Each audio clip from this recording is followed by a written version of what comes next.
Deshandra Valdez, and today is July 8th, 2018, and I'm basically going to be recording this video on exercise 1 of exercise 1 week 1 of Bio 240, and this is just going to be an overview of how I edit my photos and how I edited the photos in exercise 1 specifically. And then I'm going to flip the camera around and show you what software is easier to use and exactly how I do it. So thank you, stay tuned, and I hope this is something that helps you out. This video is going to be on how I label my pictures for my lab report, and this is just going to be the software that I use and the tips and tricks within that software that I've learned over time from using it, and this should be helpful to you as well. So the first thing you want to do is read your procedures so you know exactly what you're doing. I know that I'm going to be labeling the pituitary gland, and that I'm going to be looking for 3 things within that pituitary gland. So the software that I use is Google Drawings. And I find the Google Drawings simply by clicking on the Google icon and then going to hitting this little square, going to my drive. I just press new up here, hit more, and then boom, Google Drawings. Now I see my image over here. I'm going to copy it. Then I'm going to paste it onto the screen. I crop it so I have more room to actually see what I'm working with here, and I actually analyze this image to make sure that I am hitting the right thing. So I'm gonna go ahead and do that right now. Now, you want to make sure that you've gotten all of the image into it, because it has some white parts in it. And then I'm going to enlarge the image so I can see exactly what I'm doing here. I made it a little bit too big, so I'm gonna make it smaller. Okay, from there I would label the images. Now, labeling is pretty easy.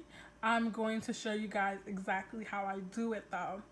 So there is this line icon basically, and you can select the different types of lines that you would like to use, maybe even a shape. You would maybe even like to use an arrow. It all depends on what you prefer and what you like to use. I like to use the line, but like I said, these are all different things that you could use. If you'd like to circle a specific area, you have scribble to do so. But for this, I'm just going to be picking a line. And all I do is I pick the line, and then right here, the basophil cell, I would just click text box and then create a text box, and then I would label it.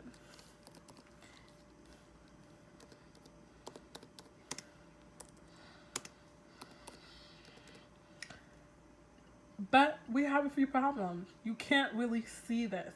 There's a quick way to fix that. You can either thicken the line. Now I can clearly see it. Or you can change the color and thicken the line. Let's say we change it to white.